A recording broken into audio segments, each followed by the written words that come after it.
잠깐 기도할게요. 하나님 감사합니다. 평신도 선교사들의 정체성을 확고히 하는 예배 중심으로 또 오늘도 우리의 관계를 두고 축복하시는 주님을 찬양합니다. 성령 안에서 서로를 위해 뜨겁게 기도할 수 있는 하나님 보시기에 아름답다 하시는 영적 상태로 회복되어지는 날 되게 해 주옵소서. 우리 후대에게 그리스도인의 생활에 가장 중요한 관계가 무엇인지를 보여줄 수 있고 가르쳐 줄 수 있는 믿음의 부모님들, 교사님들 되시도록 성령으로 역사하옵소서. 예수님의 이름으로 기도합니다. 네, 지난주는 우리가 또 그리스도인의 생활, 우리가 말씀으로 인도 받았고 또 축복 받았습니다. 근데 이제 주중에 굉장히 또 교회적 차원에서 중요한 응답의 말씀이 선포되어졌어요. 그게 바로 그리스도인의 생활 중 가장 중요한 그리스도인의 리더십이었습니다. 자, 리더십이라는 단어 자체에는 벌써 관계라는 내용이 들어있거든요. 사람이 사람과 사이에서 일어나는 게 리더십이죠. 십이라는 단어가 관계라는 의미를 내포하고 있어요. 그래서 이게 다른 사람이 없으면 우리에게 굳이 리더십이 필요하지 않죠. 근데 이제 우리가 관계라는 걸 맺고 살아가고 있기 때문에 우리에게 이제 리더십이 필요한데, 이제 세상에서 말하는 어떤 지도자의 덕망을 말하는 게 아니라 이 영적 리더십에 관하여 지난주에 말씀 좀 주셨습니다. 그래서 그리스도인의 생활에 하나님이 특별히 이제 남은 자, 중직자, 그리고 또 이제 후대 앞에 세울, 그죠? 우리는 교사잖아요. 여러분이 그냥 리더세요. 그리고 부모라는 자리가 이미 또 아이를, 가정을 또 이끌고 이렇게 나가는 위치에 있잖아요. 리더예요.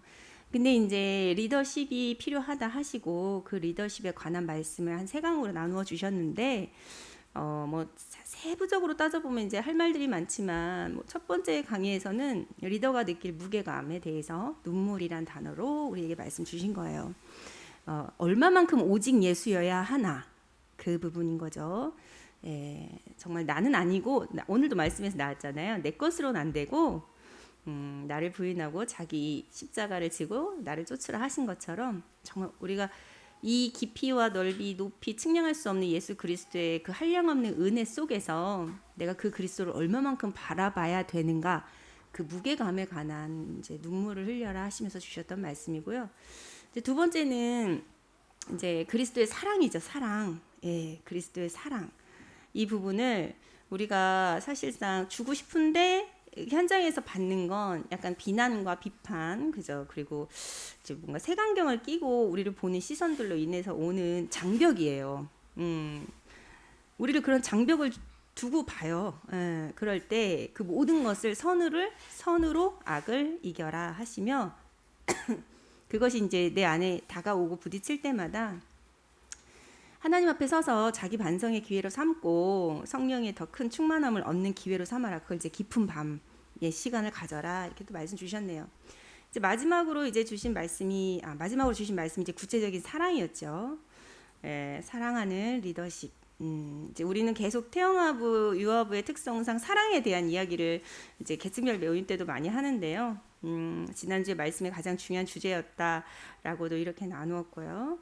그래서 그리스도의 사랑을 우리가 어떤 눈에 보이는 그런 사랑이 아니라 그리스도께서 십자가에서 죽으시고 부활하사 이루신 완전하신 복음의 능력과 그 구원의 축복을 우리가 전달하는 그러한 리더십이 필요하다. 그래서 이제 세상은 본래의 기독교를 원하니까 우리가 이제 예수로 옷 입자, 갑옷을 입고 이제 이것을 전하는 일에 힘쓰자. 그래서 이 부분을 놓치시면 안 될 것 같아서 지금 제가 또 한 번 리마인드 했어요. 여러분 다 기억하고 계시겠지만, 그러는 가운데 이제 오늘 주신 말씀은 그 관계에 대해서 조금 더 세밀하게 말씀 주신 거예요. 그죠? 그리스도인의 관계. 그러니까 그리스도인의 생활에 필요한 게 리더십인데, 그 리더십은 이미 관계라는 걸 내포하고 있다. 그러면 조금 더 우리가 이제 우리의 관계에 대한 치유에 대한 말씀, 또 앞으로 이렇게 관계를 해 나가라라는 좀 건설적이고 계획적인 말씀, 그리고 지금 여러분이 태신자 명단을 쓰시고 또 이제 그들을 위해서 기도하고 있는데, 그 부분에 대해서 이제 그들과 이렇게 교제해라 하고 구체적인 현장 메시지 주신 것이죠. 그래서 오늘 말씀 그렇게 받으셨다면 여러분 너무 많이 이렇게 은혜 받으신 거고요. 또 우리는 렘넌트 사역자들이시잖아요. 부모님이나 교사 선생님들이. 오늘 3부 예배 때 우리 렘넌트들 찬양 들었는데 너무 좋았죠. 예. 그렇게 한 번씩 하늘의 신령한 곡조가 흘러나올 때가 있어요. 분명 삐비빅 거렸는데 찌지직거리고 그게 삐비빅 찌지직으로 안 들렸죠. 예, 진짜 울컥하죠. 예, 그게 하늘 곡조, 예, 영혼에서 흘러나오는 하늘 곡조라는 게 있거든요. 그게 이제 사역자들에게는 큰 보너스 같은 상급 같은. 그래서 이제 영혼에서 나오는, 예, 하늘나라 곡조를 오늘 여러분 들으셨어요. 저도 이제 그 너무 은혜가 돼서 기쁘고 감사하고, 또 이러한 관계 속에 이렇게 의와 희락과 또 평강이 가는 곳마다 계속 넘치기를 좀 소망했어요. 저뿐만 아니라 우리 선생님들, 또 우리 성도님들 가시는 현장이에요. 여러분, 이제 여러분이 가는 현장, 가장 중요한 가정 현장과 또 여러분의 대상이라고, 현장이라고, 이제 여기 살려야겠다라는 마음을 가지고 만나는 사람들과 함께 어울려서 사시는데, 사실상 한 몸을 이룬다는 게 거의 불가능에 가깝죠. 예, 왜냐하면 가장 중요하기로는 생각이 다르죠. 나하고는 생각이 달라요, 이 사람이. 예. 그래서 한 몸을 이루는데 가장 큰 걸림돌은 바로 생각이에요. 그럼 이제 생각이 다르다라는 그 말을 가장 또 중요한 건 뭐냐면 그 사람들의 판단 기준이 달라요. 예. 그래서 그 사람들이 갖고 있는 판단 기준이 전혀 말씀이 아니죠. 전혀 영적인 것도 아니죠. 예. 그리고 전혀 이 성경에 관련된 복음의 것들이 아니에요. 그렇기 때문에 우리가 사실상 한 몸을 이루는 게 매우 어려워요. 근데 이제 나는 그런 부분들이 내 안에 있죠. 이걸 가지고 그들에게 갔는데 그들이 갖고 있는 건 이제 육신적인, 세상적인, 물질적인, 그리고 이제 사단의 배경 아래 만들어진 기준을 가지고 생각하기 때문에 이게 갭이 있어요. 그래서 이제 그 갭을 줄이기 위해서 믿음의 방패를 가지라 하시는 거예요. 믿음의 방패를 가지라. 그래서 분명 갈등이 있고 하나 되지 못하는 현장입니다.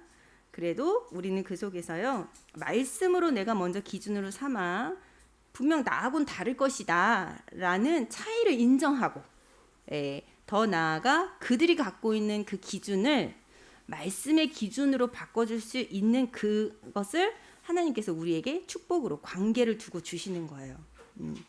제가 관계라고 이번 금요일, 토요일 말씀 묵상하면서 이제 여러분들에게 이제 이런 걸 전달해야겠다 하고 있는데, 하나님 좀 생각나게 하시는 사건들이 좀 있어가지고 오늘 말씀이 되게 쉬우니까 예, 예시를 좀 들어볼게요. 제가 그 통신 다닐 때 어떤 친구가, 저랑 동갑인 친구가 이제 누구 소개로 만나게 됐는데 여자아이인데, 그 친구가 그 소위 말하는 고도비만 아시죠? 예, 조금 많이 몸집이 좀 비대해진 친구였어요.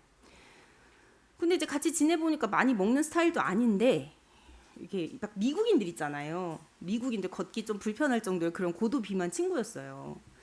근데 얘가 안 떨어지는 거예요, 제 옆에서. 그거 아시죠? 맨날 전화해가지고 어디냐고 하면 쫓아오고 따라다니는 친구. 이제 저는 이제 혼자 있는 게 좋고, 그런데 자주 이제 저 옆에서 거의 뭐 이렇게 하니까 냅뒀어요. 냅두다가 이제 계속 복음 전하고 계속 사역하고 계속 이 친구를 살렸어요. 근데 큰 변화가 없는 거예요. 제가 살도 빼라고 하고 그렇게 도와주고, 그 다음에 이게 조금 말을 약간 험악하게 남자같이 막 이렇게 막 와일드하게 하거든요. 그래서 말도 조금 조심조심 하라 이런 얘기도 하면서 계속 복음을 말해줬어요. 근데 이제 그 친구가 제 칭찬을 많이 해요. 희정이는 진짜 복음 가진 전도자고, 희정이가 기도해주면 응답이 되고, 무슨 저를 그렇게 따르고 저를 막 이렇게 높여주고 그랬거든요. 근데 얘는 변화가 안 일어나고. 제가 나중에는 이제 좀 낙심이 되는 거야, 이 관계를 두고. 그래서 하나님께, 하나님, 이 친구가 변화도 없고 계속 제 옆에 있고, 저 솔직히 좀 불편했어요. 약간 뭐라고 해야 되지? 이렇게 좀 친구를 챙겨야 되니까 혼자 제주도 여행을 간다고 했더니 저랑 똑같은 비행기 표를 알아서 끊어서 따라온 거예요. 뭔지 아시죠? 그런 거. 그래가지고 너무 이제 나중에는 불편해서 하나님께 그렇게 기도했더니 하나님이 살려라 그러시는 거예요. 살려라. 그래서 어떻게 해요? 저는 이제 계속 살렸죠. 그게 3년이에요. 3년. 그 친구를 3년 동안 계속 살린 거예요. 근데 어느 날 얘가 복권에 맞았어요. 복권. 로또. 로또 맞았거든요. 지 말로는 아빠가 맞았다고 하던데 지가 맞았지 뭘. 그 뒤로는 안 오는 거야 제 옆에. 그것도 웃기지 않아요? 그래서 나는 내심 기대를 했지. 나 그때 신학생이어가지고 차비도 없어서 돈이 없어가지고 점심도 굶고 막 물 먹고 이럴 때였거든요. 내가 이제 상황이 이런 걸 아니까 지가 내 도움을 3년이나 받았는데 최소한 나한테 밥은 좀 사겠지 했는데 입을 싹 닫고 안 만나는 거야 나를. 복권 당첨.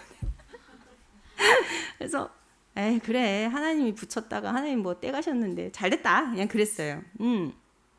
근데 재밌는 건 제가 그러고 나서 이제 한 2년 후에 결혼해가지고 이제 총신 다니다 이제 2년 후에 결혼해가지고 저는 이제 안산에 이제 안양 안산 뭐 이렇게 등지에 살다가 이제 여기로 내려왔잖아요. 여기 내려오고 나서 한 2년인가 그러니까 성현이 낳기 전에 연락이 됐어요 걔랑. 근데 걔가 결혼을 했어요. 그래가지고 신혼집을 경기도 안산에 얻었다는 거예요. 제가 살던 그 동네. 제가 이사 오고 나서 2년 후에 연락이 됐는데 여러분 제가 왜 이렇게 얘기하냐면 그 동네가 어떤 동네냐면 세월호 사건이 일어난 동네예요. 그래서 제가 거기서 여기 내려오면서 그렇게 간절히 기도했거든요. 하나님 제가 부족하지만 전도자고 이 지역에서 그래도 계속 빛을 비췄는데 제가 여기서 떠나서 전주로 가면 여긴 누가 살리냐. 여기 너무나도 어둡고 거기 별의별 사건 다 일어나는데요. 왜 그 여러분 범죄 도시의 배경이 된 동네가 하나는 가리봉이고요. 그 외에 니네 아니? 뭐 이런 사람들 다니는 데가 하나는 저 대림에 있는 가리봉동이고요. 하나가 경기도 안산이에요. 거기가 굵직굵직한 사건이 많은 이유가 이제 영적으로 보자면 남한산성 쪽에 굉장히 큰 구터가 하나 있고요. 그게 동쪽 구터예요. 이게 서울을 중심으로 해서 남쪽 구터가 안산에 있어요. 그리고 서쪽 구터가 강화도에 있어요. 예. 이렇게 동서남북으로 크게 구터가 있는데 그 구터가 있는 지역은 살인사건, 강간, 유괴, 이상한 대형사건, 저주재앙이죠. 그게 끊임없이 일어나요. 그래서 거기서는 목사님들도 쉽게 못 죽어요. 경기도 안산은. 병 들어가지고 막 암 걸리셔가지고 막 아니 우리 총신 어떤 목사님도 그렇게 돌아가셨어요. 그 바로 제가 살던 와동 옆에 선부동. 아무튼 자기 결혼해서 거기 와 있다는 거예요. 그때 하나님이 제게 그때 살리게 하신 이유가 있구나. 제가 이제 저를 이쪽으로 보내고 그 지역을 그 친구에게 담당시키려고. 그래서 제가 이제 물어봤죠. 안 눌려? 네. 안 눌려? 그랬더니 좋다는 거예요, 자기는. 그래서 걔가 이제 제가 말했잖아요. 좀 와일드하고 말도 좀 함부로 하고 남자 같다고 막 이렇게. 그러니까 씩씩하니까 그 어두운 영적인 데서도 잘 버티는 거예요. 근데 아기가 약간 장애를 안고 태어났어요. 둘째가. 근데 본인의 여정이죠. 그 지역에서 영적 싸움하고 계속 복음을 누려야 되는 여정이죠. 그래서 제가 그때 살리라고 하실 때 살려야 되는 거구나. 앞으로 어떤 응답으로 이어질지 모르는구나. 두 번째, 제가 지금 또 총신 다닐 때인데요. 우리 학부에 이상한 남자 전도사님 하나 있었어요. 잘 씻지도 않고 말도 이렇게 무슨 말을 하면 이렇게 끝에 얼무부리시는 분이잖아요. 그러니까 말이 소통이 좀 잘 안 돼. 영적 문제지. 그리고 눈치가 없어도 그렇게 없을까? 진짜 그러니까 좀 약간 속된 말로 이렇게 표현하면 미안한데 약간 다들 그냥 약간 모자라다 이렇게 뭔가 좀 어디 한 군데 부족하다 이렇게. 근데 이제 이분이 다른 건 몰라도 전도, 복음 전하는 거지. 현장에서 이렇게 막 복음 전하는 거. 근데 이제 좀 뭔가 갖춰지고 다듬어져야 되는데 너무 복음만 전하니까 이상하잖아요. 그러니까 이제 그래서 보낸 것 같아. 좀 사람 되라고. 근데 이제 우리 학부생들도 다 이제 약간 무시 비슷하게 약간 꺼리는 거 비슷하게 약간 불편한 거 비슷하게 약간 그랬어요. 근데 저는 그게 은혜였어요. 그냥 어떻게 보여줬냐면 그냥 도찐 개찐으로 보여진 거예요. 여기 와 있는 그분이나 어차피 사회에선 다 나고자들 루저. 그러니까 이건 제가 이렇게 표현해. 전도에 쓰려고 세상에선 죽은 자 같이 버려두신 남은 자들이잖아요. 제가 보기엔 그냥 비슷했어요. 그러니까 그리고 또 무엇보다 전도에 대한 얘기를 하면 눈이 반짝반짝한 거야 이분이. 그래서 아 전도에 미쳤구나. 나랑 좀 비슷하구나 해서 이제 저는 이제 이분을 좀 사람 대우를 이렇게 해줬죠. 저는.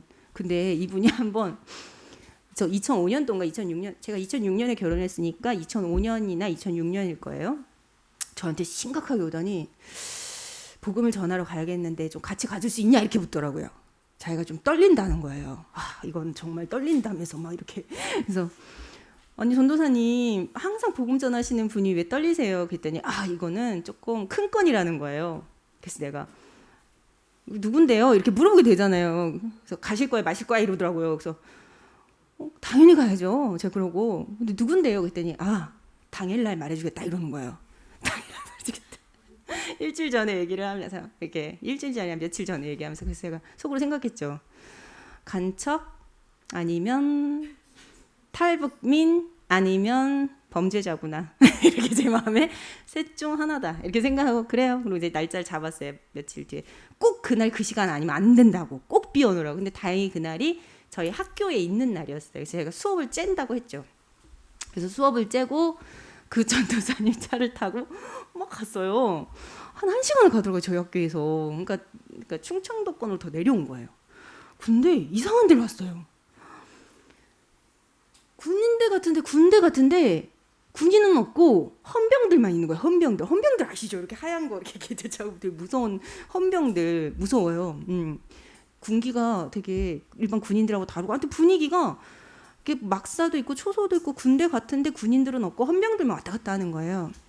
그러더니 갑자기 이제 그 전도사님이 이제 거의 다 왔을 때쯤 이제 저한테 뭐라고 했냐면, 전도사님, 이제 저한테 전도사님, 김일병 사건 아시죠? 딱 그러는 거예요. 나 진짜 깜짝 놀랐어요. 저도 그때 소름. 여러분 다 모르죠? 2006년도인가 5년도쯤에 총기 난사 사건 한번 일어났어요. 우리나라 군인들 8명 죽인 아이 있어요 하나. 저희 지금 걔한테 왔어요 이러는 거예요. 그 미리 말을 내가 메시지를 준비를 하지. 근데 일단은 마음에 뭔가 큰 건이라고는 하니까 이 양반이. 그래서 이제 원색적인 복음만 말하려고 준비를 했겠잖아요. 근데 이제 이분이 준비되셨죠? 들어가세요 그러는 거예요. 거기 와가지고 이제 거기 이제 약간 건물로 들어가는데 이름을 대더라고요. 전도사님이. 그 이름이 국군 수도병원 담당 의사 선생님 이름이었어요. 제 기억에. 국군 수도병원 담당 의사 선생님 이름. 그러니까 이 아이가 제 생각에는 정신 그런 어떤 심신미약 이런 거를 주장을 해서 최소한 사형을 면하게 하려고 그렇게 해서 이제 의사 이렇게 해가지고, 그것도 얘가 이제 군법 회의로 진행이 되면 영창을 가잖아요. 그럼 이제 아무도 못 만나요. 병원에서 잠깐 영창 들어가기 전에 하루만 머무는 거예요. 거기가 헌병대. 아무도 원래 면회가 안 되는데 의사 선생님 특별 그 심신미약 그거 진단서 써주는 의사 선생님 그분 부탁으로 얘를 한 명만 딱 30분 면회를 할 수 있는 거예요. 부모도 안 되는데 제가 그 김일병을. 근데 좀 이제는 괜찮지만 그땐 저도 이제 20대고 아무리 전도 많이 하러 다녔어도 한 번에 총기를 난사하고 수류탄을 던져서 8명을 죽인 아이를 만나러 들어가는데 좀 떨리더라고요. 떨렸는데 들어가는데 눈물이 왈칵 났어요. 제가. 왜냐하면 고등학생 아이 같은 애가 딱 앉아 있는 거예요. 거기 그러니까 이제 면회실이라고 해가지고 이거 이렇게 투명한 아크릴판 돼 있고 이렇게 말만 이렇게 할 수 있게 그런. 근데 이미 눈이 반이 맛이 갔어요. 여드름이 이렇게 숭숭숭 있고 얼굴은 이렇게 통통해가지고 볼살도 빠지지 않은 20살. 제 기억에 20살이었어요. 20살. 근데 안쓰러워서 뭐라 말을 못 하겠는 거예요. 뭐 말 안 해도 당연히 무속 배경이나 아주 뭐 절을 지었다거나 아주 심각한 뭐 남녀 호랑개교 이런 그런 라인이겠죠. 그 정도 영적인 문제를 타고났으면 자기도 자기가 왜 그랬는지 무슨 짓을 했는지 모르겠다는 거예요. 그래서 너 도대체 고등학교 때 생활 어떻게 했냐니까 이제 시간이 없으니까 그냥 가정이 좀 힘들어서 PC방에서 많이 있었다고 하더라고요. 그러다가 빨리 군대 온 거예요. 근데 군대 와서 너무 구타를 많이 당한 거죠, 아이가. 그러니까 이제 반 미쳐서 원래 갖고 있던 영적 문제가 확 드러났는데 그때 그 일이 나온 거죠. 제가 어떻게 하겠어요. 복음만 말했죠. 영접했어요. 그리고 나서 걔가 무기징역이 나왔어요. 사형이 나왔는데 다시 뭐 해가지고 무기징역 지금도 복역하고 있다고 하더라고요. 지금 이제 제가 이제 전주 오기 전까지 얘기를 들었어요. 지금 10년 넘었는데 얘는 어떻게 만난 거냐면 그 이상한 전도사님 덕분에 만난 거예요. 제가 이 간증은 처음 하는데 왜냐하면 사회적으로는 범법자잖아요. 그러니까 이제 한 번도 간증한 적이 없어요. 제가 그 기빌명 만나서 복음 전해서 영접한 이야기는 누군가 귀에는 좀 안 좋게 들릴 수 있잖아요. 왜 그런 범법자를 도와주냐. 근데 우린 전도자잖아요. 그 영혼이. 그리고 하나님 만나는 게 먼저고 또 두 번째는 그래야 재발을 막죠. 어떤 면에서는 사회 유익한 거니까. 근데 이제 지금 한 15년 지나서 처음으로 이야기를 하네요. 그때 그 남자 전도사님과 좋은 관계, 서로 선을 이루는 관계 속에서 이렇게 전도가 되어졌고, 그리고 제가 이것도 총신 다닐 때 얘긴데요. 저희 교회에 제가 이제 이천 지교회라고 캠프만 하는 부서가 있었어요. 근데 저는 이제 임마누엘 서울교회에서 뭐 배경도 없고 뭐 부모님도 아직 안 다니시고 뭐 백도 없고 뭐 다들 잘 아는 장로님은 한 분씩 계셔가지고 다들 이제 간사여도 월급 간사였는데 저만 무급 간사로 맨날 교회 가서 사는데 심지어는 그 교통비도 안 나오는 그런 간사였어요. 근데 제가 그 중에 이천지교회라고 캠프를 담당하는 그 부서에 제가 이제 거기를 가라 해가지고 이렇게 이리 와라 한 거지. 너 놀지 말고 이리 와라. 그래서 캠프를 이제 섬기는 간사로 들어가게 됐는데 그 캠프 담당 강도사님이 지금은 강도사가 없어졌잖아요. 전도사님이잖아요. 강도사님이 여자분이신데 다락방에 그분을 잘 모르는 사람이 없는 일명 쌈딱. 쌈딱. 그래가지고 이제 천모모 강도사님이신데 여자분이신데 딱 봐도 정말 삐쩍 말라가지고 얼굴도 정말 요만해가지고 이렇게 몸도 삐쩍 말르셔가지고 식사를 안 하시는 분. 너무 이렇게 예민하셔가지고 너무 신경질적이시고. 근데 이제 아무리 마르고 예민하고 신경질적이어도 그냥 유한 사람들이 또 있잖아요. 상대하고는. 근데 이분은 남한테 그걸 다 표출하시는 스타일. 그래가지고 목사님한테도 막 뭐라 하고 막 전도사님들한테 말할 것도 없고. 근데 말을 할 때도 그냥 상대방 좀 배려하면서 말할 수 있잖아요. 근데 뭐든지 네가 잘못했다. 너 왜 이거밖에 못하냐는 식으로 원망적으로 말하니까 안 싸우는 분이 없는 거예요. 한 번은 우리 학부의 어떤 전도사님도 그분이랑 싸워가지고 나한테 너 어떻게 그 사람이랑 일하냐면서 막 이랬어요. 그러니까 저도 얼마나 힘들었겠어요. 처음 만났는데 교회를 나가버릴까 이런 생각을 했다니까. 처음으로 제가 얼마나 힘들었냐면 사람들 앞에서 막 서류를 이렇게 얼굴에 저 그런 거 처음 당해봤어요. 서류를 얼굴에 아니 직장인도 아니고 내가 돈을 받는 것도 아니고 전 자비로 하는 헌신이잖아요. 그리고 인격이라는 게 있는데 아무리 저보다 나이 많으신다고 한들 내가 나 이분이랑은 일을 못하겠다 그렇게 생각을 했어요. 아무리 제가 부족했고 진짜 그래도 안 되겠다. 근데 그때 하나님 이 말씀 주셨어요.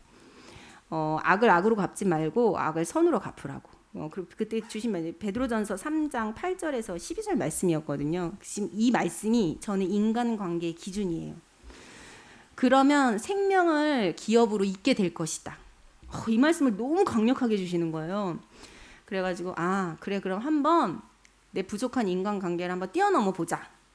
내가 이 강도사님을 정말 기도하고 진짜 제대로 섬겨보자 이렇게 했어요. 그러고 났는데 하나님 제게 은혜를 주신 거예요. 제가 어디 가서 인간관계 공부를 한 것도 아닌데 그분이 이해가 되기 시작하는 거예요. 왜 이해가 되기 시작하냐. 그분 배경이. 그럴 수밖에 없는 걸 제가 알게 됐어요. 그러니까 제가 그분이 아무리 막 이래 해도 그러셨어요 하고 저는 푸근푸근한 게 나오는 거예요. 막 그냥.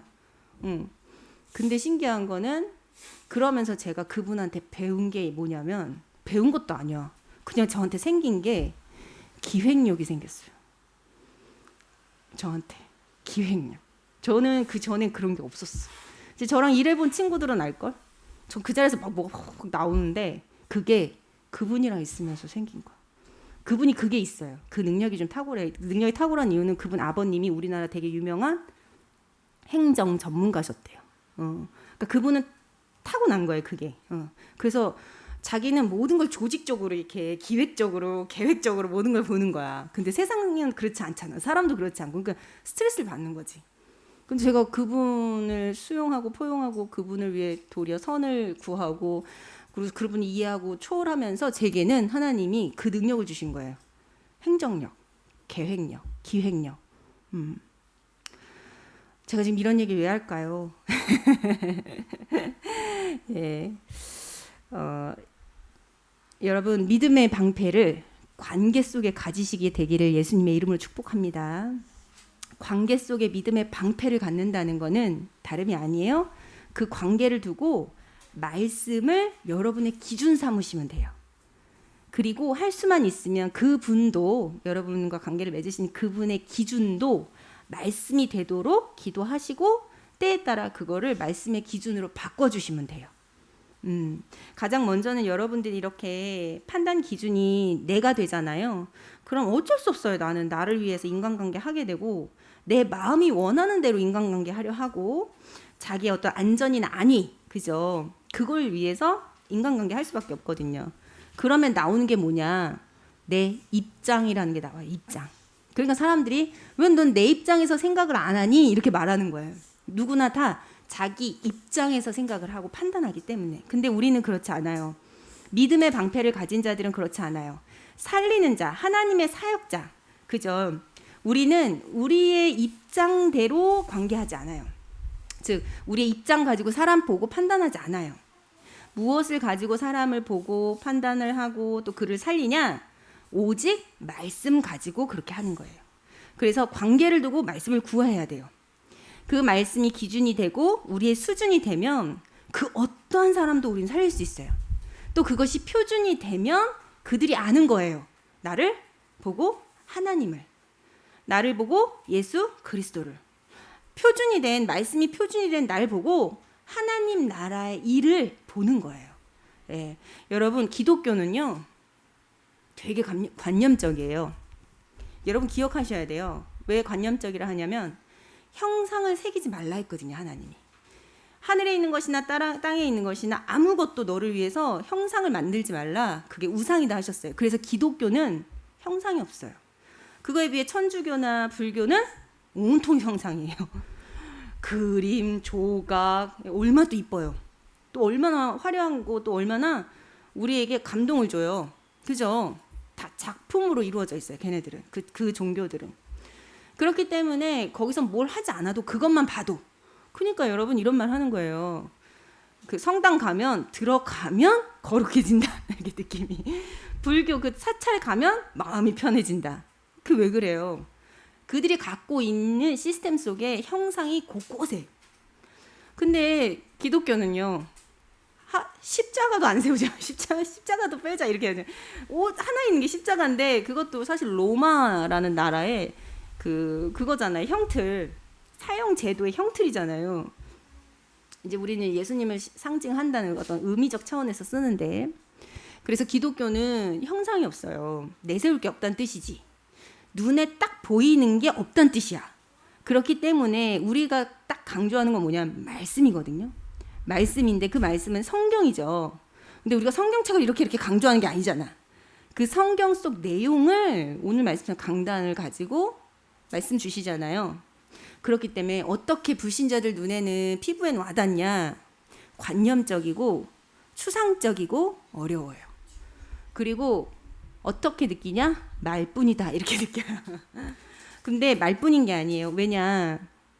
예수님께서 이것을 사람에게 남겨두셨거든요. 말로서 복음과 구원과 하나님 나라 일을 말로만 두신 게 아니라 하나님이 이 사람을 택정하셔서 부르셔서 세우셨죠. 남은 자라 두신 이 사람에게 그게 보이게 하셨어요. 남은 자의 생활을 통해, 남은 자의 이 관계를 통해 형상에서 볼 수 없는 복음이 보이게 하시는 거예요.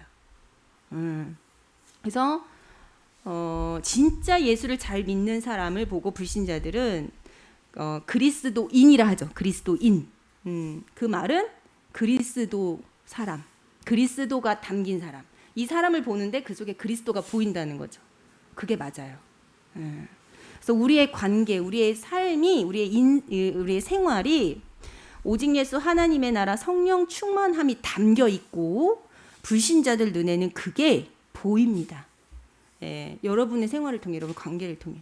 그래서 가장 중요한 시작은 말씀이 여러분의 기준이 되셔야 돼요. 사랑과의 관계의 기준이 되셔야 되고 여러분의 판단의 기준이 되셔야 돼요. 그게 믿음의 방패입니다.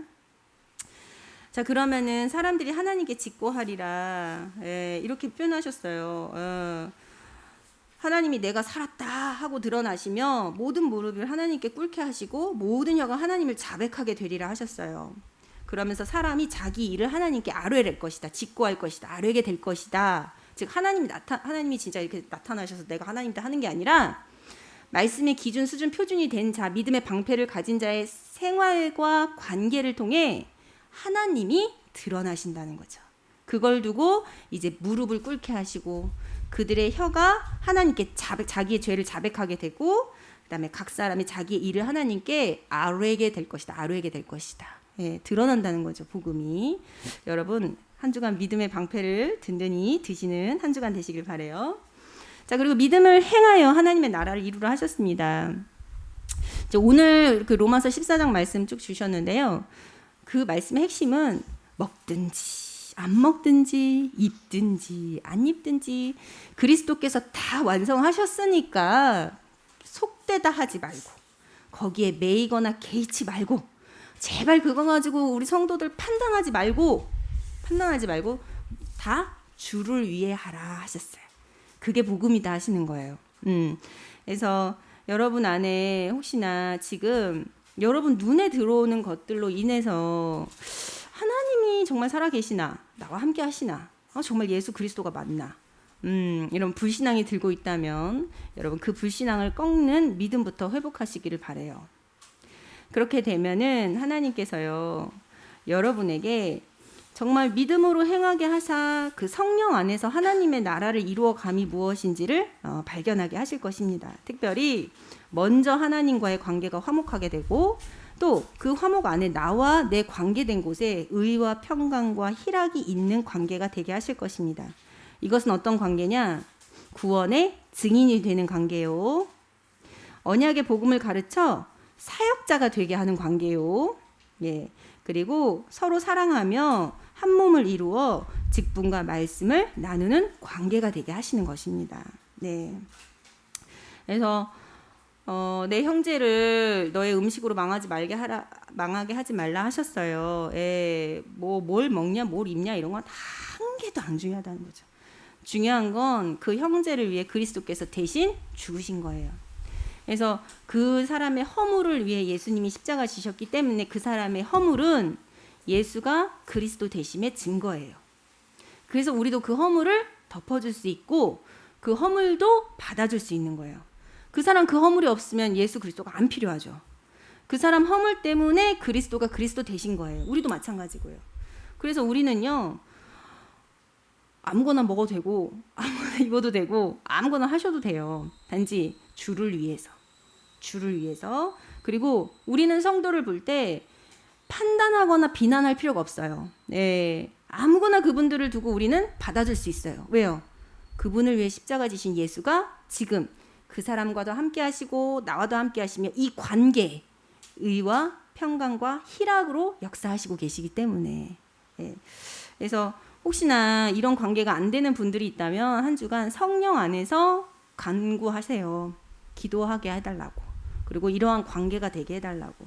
거리낌이라고 표현했는데 뭔가 편하지 않은 사람이 교회 속에 있다면 그거는 이제 오늘 마귀의 일이라 말했지만 또 바꿔 말하면 성령의 일이에요. 여러분 기도하게 하시는, 그리고 여러분의 그릇을 키우시는, 그리고 여러분이 관계, 그리스도인의 관계가 무엇인가의 그 축복을 누리게 하시려고 주신 좋은 시간표예요. 더 나아가 그 거리낌을 제하는 일이 여러분 교회와 화목을 이루고 한 몸을 이루는 일이며 교회 밖 공동체를 이루어 갈 수 있는 내가 중요한 힘을 얻는 시간이에요. 거기에 관한 내가 중요한 영적인 축복을 얻는 시간이기 때문에 한 주간 여러분 교회 속에 거리낌이 있는 사람이 있다 하시면 그 부분을 두고 하나님 앞에 간구하셔서 거리낌이 없는 자는 아름답도다 하신 그 하나님의 아름답도다 하신 축복을 받으시기를 예수님의 이름으로 기도드려요. 그 거리낌은 이제 마귀의 일이지만 동시에 성령의 일이다 제가 표현했지만 그 성도의 문제일 수도 있지만 거의 내 문제예요.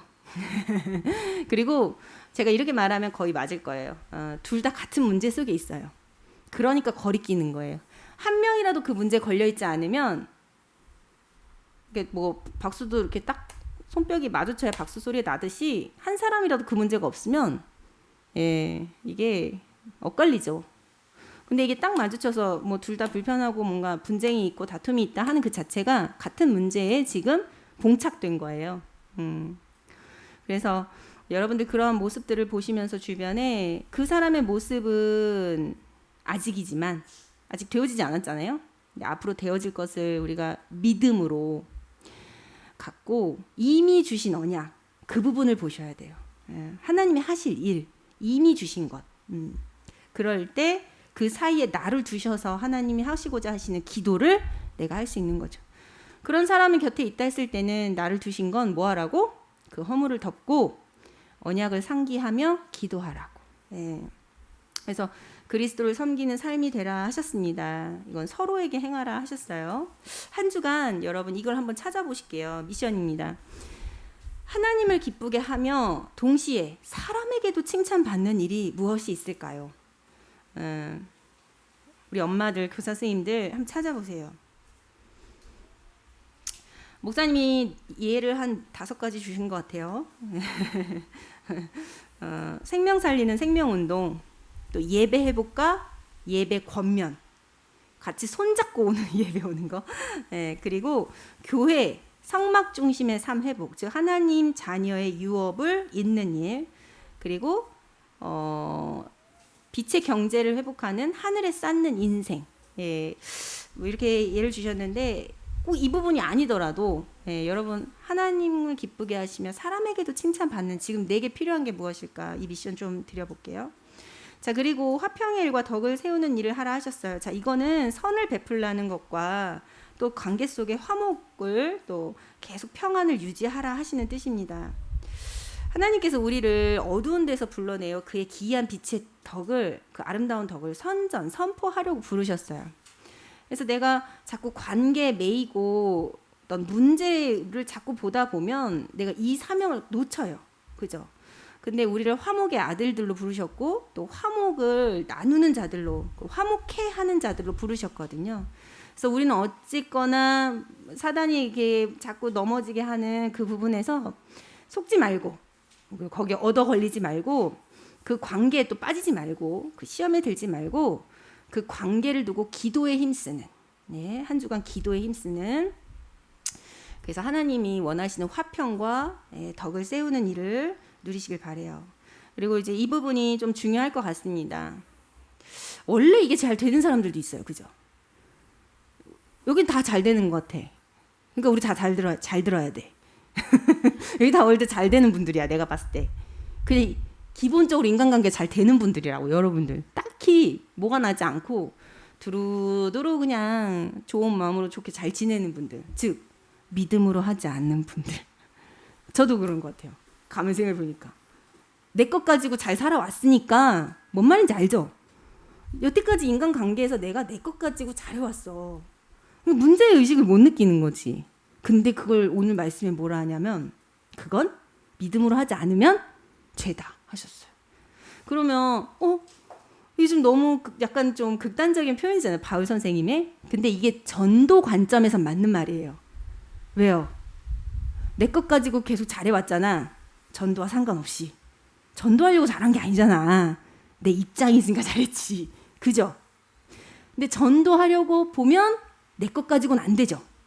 내 것 가지고는 안 되잖아. 하나님의 것으로 해야지. 하나님이 하게 하시는 관계를 맺고 하나님이 하게 하시는 관계를 둔 기도 속에서 그 사람의 기준을 바꿔주는 이 일, 그걸 해야지. 그죠? 그게 하나님이 나를 사역자라 하시고 선을 베풀라 하시며 화평을 나누고 덕을 세우라 하시는 일이잖아요. 그죠? 앞으로 우리의 인간관계가 이와 같게 되기를 하나님이 축복하시며 주시는 말씀입니다. 인간관계의 전도가 되는 가장 중요한 축복의 통로예요. 근데 가장 어렵다는 그 말은 가장 사단이 방해하기 쉬운 통로이기도 해요. 나쁘게는 이 불신자들을 우리가 이해하지 못해서 오는 벽, 그걸 두고 전도의 문이 막히는 것도 있고, 또 다르게 표현하면 여러분이 여태까지 전도와 상관없이 좋은 거 가지고 인간관계 하시면서 계속 스스로 전도와 상관없는 인생을 사시며 만들어 놓은 벽, 그게 다 관계 속에 있는 거예요. 그래서 우리가 지금 태신자 명단을 계속 기록하잖아요. 그럼 이 태신자 명단을 두고 우리가 기록하고 기도하면서 또 앞으로 관계 맺어질 이 분들은 이제 이 중심으로 하나님이 지금 말씀하신 이 언약 가지고 정말 살리려는 자, 그죠? 그리고 믿음의 방패 가지고 말씀 기준으로 화평과 덕을 세우며 하나님 원하시는 믿음으로 행하게 하는 자, 그 소망 가지고 우리가 이 관계를 맺어야겠습니다. 그러면 전도가 되어지는 거예요. 선한 영향력이 끼쳐지는 거예요. 그 지난주에 이제 어떤 분한테 제가 되게 좋은 얘기를 들었어요.